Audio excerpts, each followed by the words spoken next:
Hello and welcome to Ula Tea Leaf Readings. My name is Lenor and tonight I'm going to be reading your tea leaves. This is a horoscope for Gemini. If Gemini is your solar, lunar, ascendant / rising sign, then this is a message for you. All right, let's get started.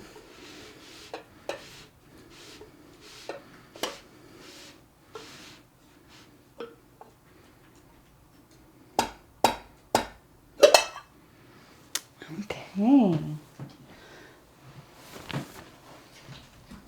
Go on.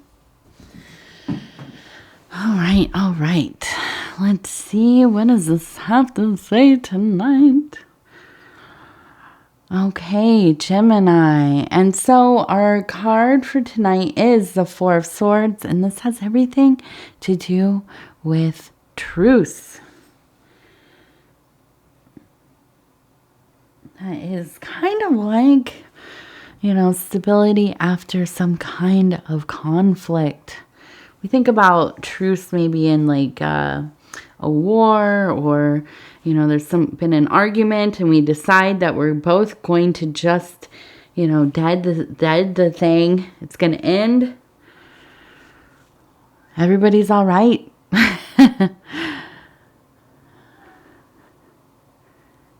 Okay.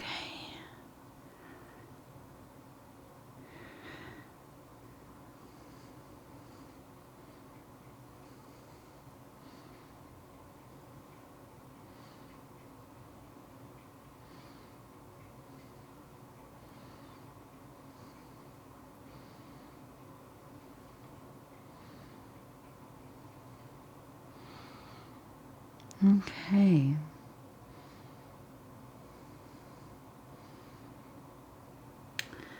All right, so this one looks like, and I'm going to start right up here. It looks like we have a person here, and it looks like they have a sword, but it looks like it was raised over their head, but it looks like it's falling away from their hand, like they let go of it, okay? And over here we have, it looks like maybe a chicken running, and then here we have somebody who, it appears like they have their hands up, and then we have, it looks like the sun and the moon, okay? One over the other. And so, this is not, it totally goes with this energy of making peace, or at least being forced into a situation of ending some kind of conflict, some kind of battle, okay? That sword falling away. No, go on now. Go on, TT. And the sun and moon, these celestial bodies really deciding to really show up and just kind of lend their energy over this situation. There is that beautiful, and if you can see here, let's see, sometimes it gets kind of blurry. It's right here. We have kind of the crescent, and then we have the moon over, or the sun over top. And so, when these kinds of alignments of the so-called opposites, right, come together and there's perfect form, it is almost like everybody stops to stare, right? Something magnificent, a sense of awe kind of has settled over this landscape. And so, time is set still and everything falls away. This conflict does not mean very much. And I feel like this is really a minor thing. Maybe within your friends group, maybe within family, maybe at work, okay? But whatever it is, I feel like you have been disarmed, right? Even maybe a point of feeling some kind of kinship again, or a new sense of kinship. Maybe not your favorite person, Maybe not your favorite situation, but I do feel like there's some fondness growing. Okay. And there is a sense of love in that unity beneath those celestial planets. Now we have the chicken running. And to me, that feels like, the alarm has gone off and, now it's time to get on with things. I feel like so often in our lives, we get wrapped up in these situations that really don't mean that much in the big picture. We get very focused on, just silly things. How somebody said something to you. Oh, did they leave me out on purpose? Or, conflicts with your neighbors or whatever. I mean, there's just somebody you work with. You just don't really like them. And, you focus so much on that. So much of your day is thinking about having to be near this person constantly and whatever. And, and I get it. I totally get it. I have to catch myself often finding reasons to be upset. I do. I find reasons to, hurt my own feelings. I find reasons to, not like a situation, not like a circumstance, and really have to work on actively finding some kind of gratitude in something that, I feel kind of repelled by. Now, do you have to accept this into your personal life, your most sacred spaces? No, absolutely not. But you should not be piddling away your time. The most valuable thing that we have in this space reality, lamenting silly, frivolous stuff, right? And so, I look over here and I see there are two people.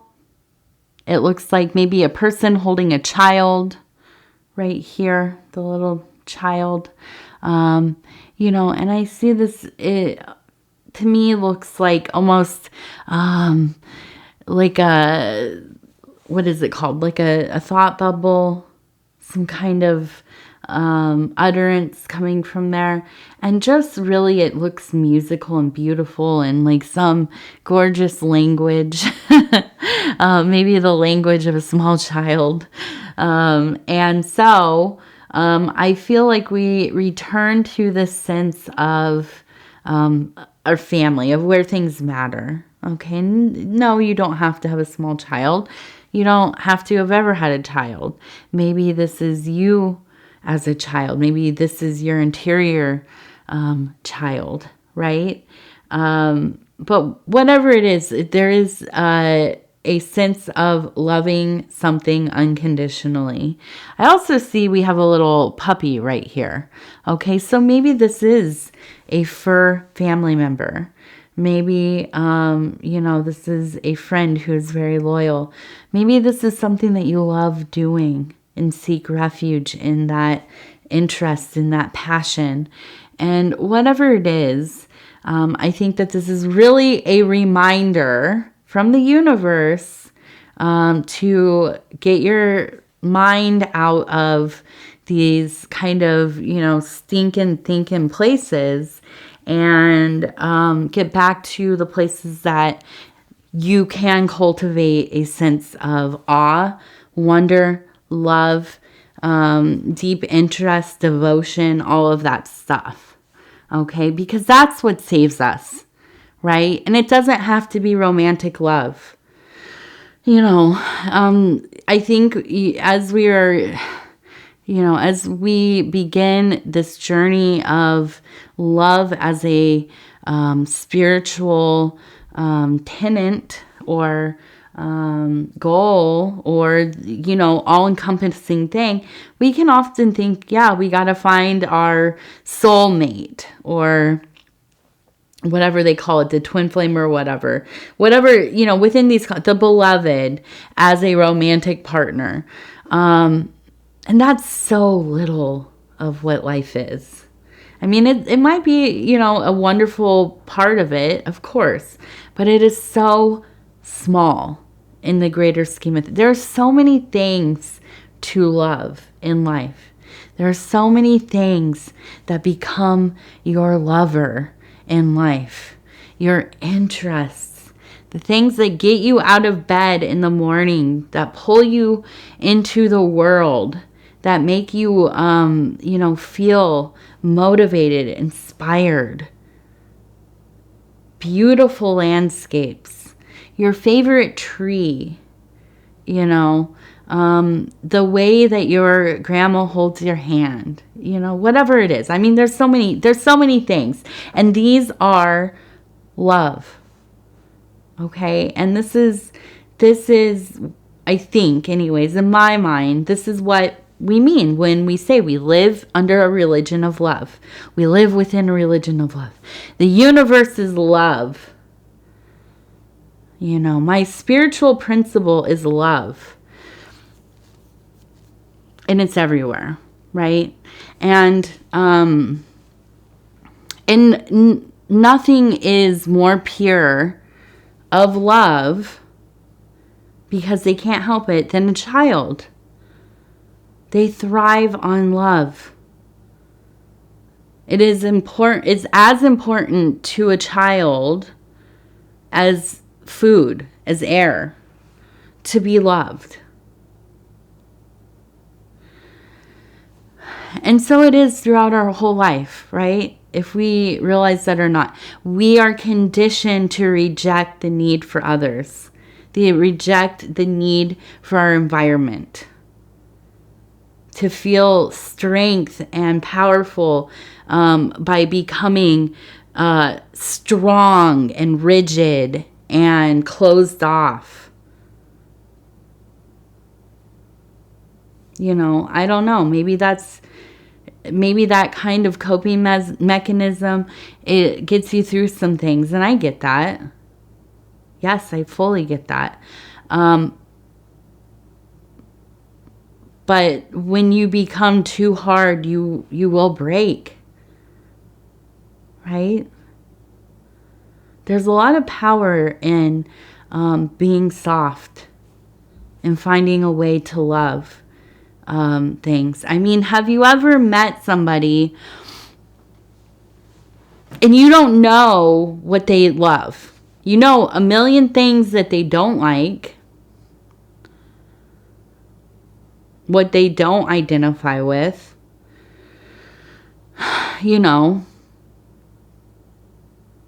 not very many positive things to say about anything, but they do not talk about love or their passions or whatever. Maybe they don't have them. Maybe they have an insecurity about talking about that. Maybe they're superstitious, that if they say it, it could be taken from them. Or if they even admit to themselves that they love something, it can vanish. That could be. But do you want to be that person? Because that is a miserable existence. It is. It's hard. It's hard to be a hard person.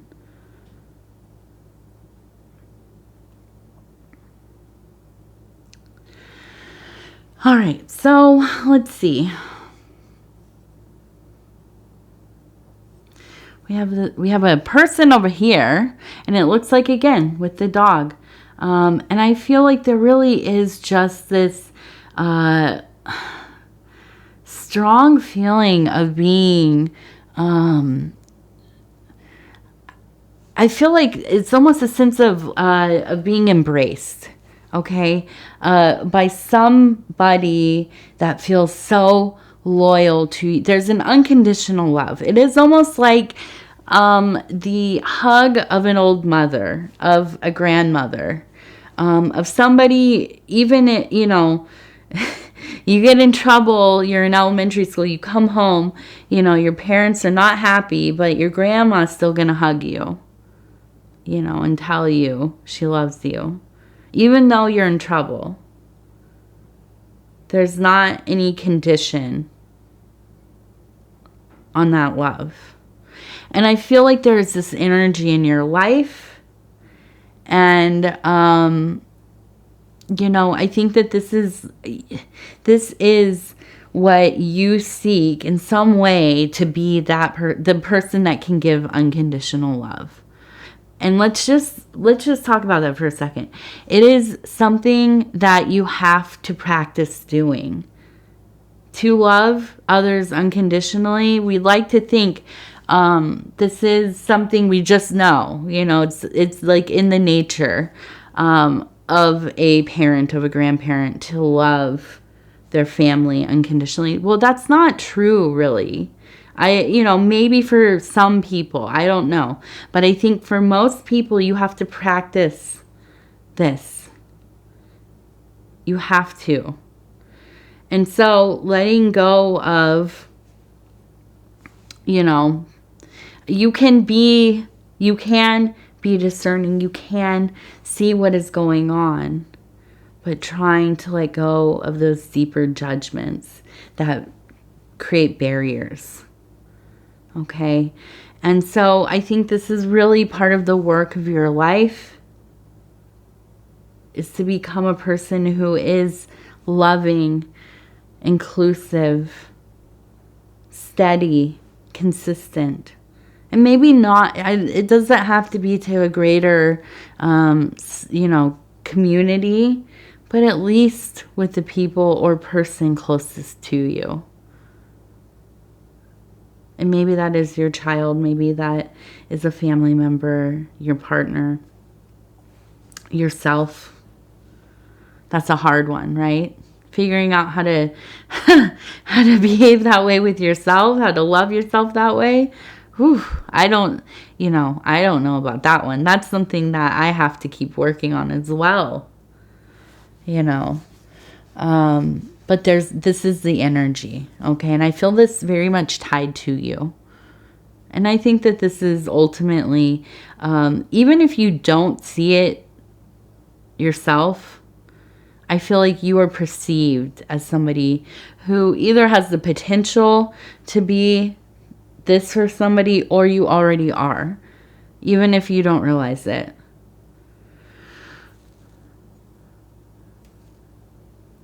And I just have to point this one out before we move to the other part. I see a person sitting in front of a television. So I feel like maybe, and this is that chicken, if we go this way, it's a chicken. But here it looks like a person sitting on a maybe a computer chair or something, watching TV on the computer, whatever it is. I don't know what that means. Maybe that's what you're going to spend part of your winter or spring doing. Maybe that's where you will be doing your work, or finding some kind of enjoyment there. And that's okay. I like that. I like that picture. We have a big R, a uppercase R here. And I was trying to decide. It looks like we have an 18. I think this is a 1 and an 8. Okay, so we have an uppercase R. We have the 18. We also have a bird in flight. So there's some kind of messaging coming to you. Okay, something important. And then we have here, this is interesting, because we had the crescent moon kind of on it was the other way. It was upside down. Now we have it up. These two, and then we have the sun on top again. So that is really reiterated here, this sign, this unity. Okay, and then here we have what looks like a pawn. Okay, so from a chess set, right there, a pawn. So I would say usually in symbolism, the pawn is an expendable, kind of lowest ranking piece, but I really think that as we look at this, the story we are weaving here, I think that this is more about thinking about your initial move into this next cycle. Okay, there is that truth energy. There's this energy of unconditional love, or at least the beginning of finding a way to have a little bit of unconditional love in your life, being that unconditional love. And so, what are those first moves towards that? Something that I'm interested in is it is a thing called nonviolent language, right? So rethinking how we say things in a way that is not condemning, it's not, throwing blame on somebody. It's not unlike I statements, but something, it really, I feel that it is important for us to reprogram our language and the way that we use language within our interior dialogue, right? The way that we think about things in our mind. And I just want to bring this up. Nonviolent communication. I want to give like a example here. That's what it's called, not language. Nonviolent communication. And I want to see, because I don't want to mess this up. I will. Okay.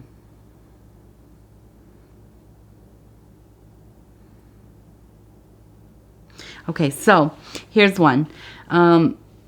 Demands versus requests. Listen, I need this. I have to work on this because I'm in mom mode so much, and I definitely I'm on the demands. I need to work on the requests.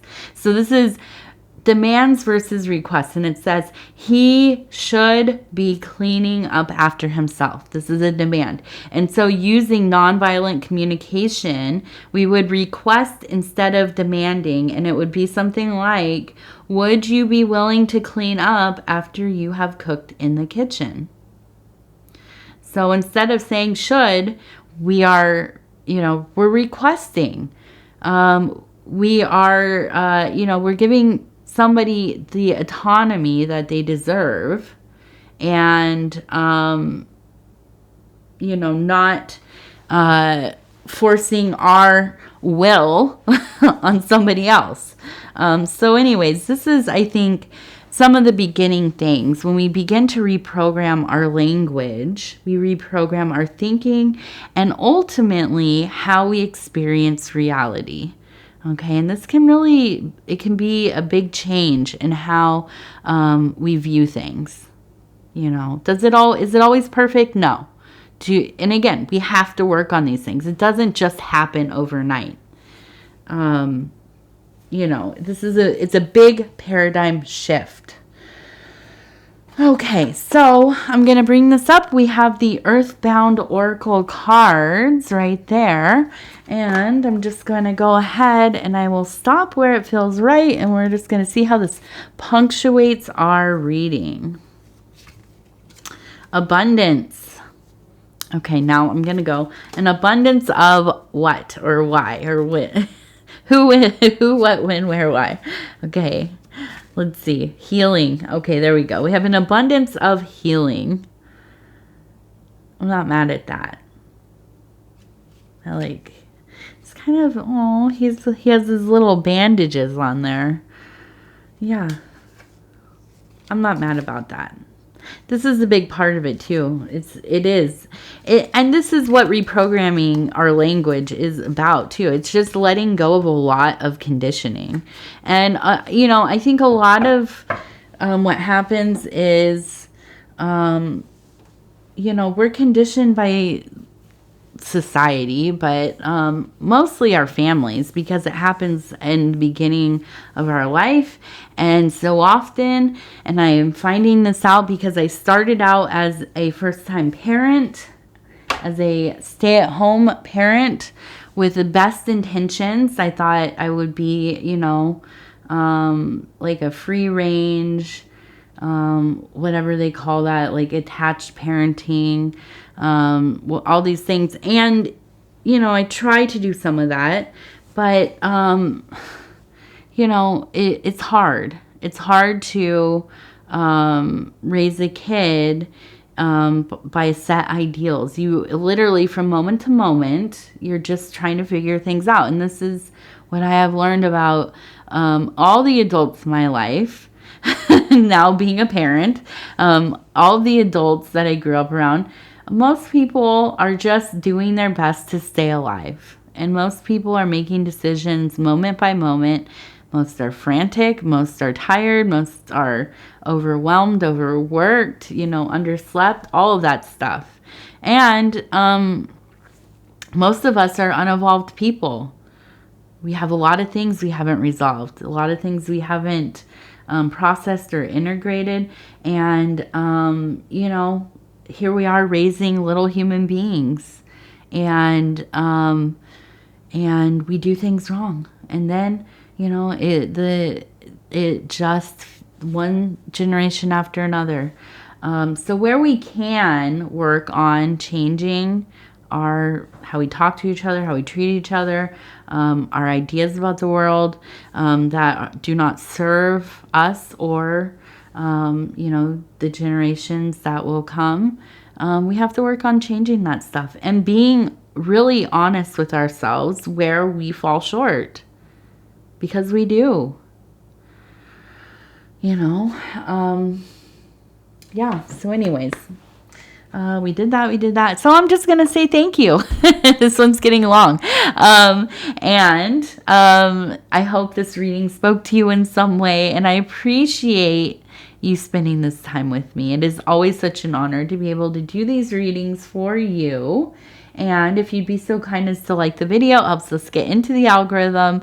And as we know, the algorithm decides everything about everything that happens here on the internet. So we like to make it happy with the engagement that it wants. These are things like watching the readings from the beginning to the end, liking the videos, sharing the readings on other social media platforms. If you want to watch other readings, your other placements, please do. And if you haven't subscribed yet, I would love for you to do that and become kind of a part of this community we have growing here. So many wonderful people, especially in the comments, but also a lot of people that just have really good energy, and they don't comment a lot, but they're here. And they are felt. If you would like to leave a comment, though, please do. I read them all, and I know they're read by a lot of other people too. So, Gemini, thank you. I love you, and we will talk in just a few days.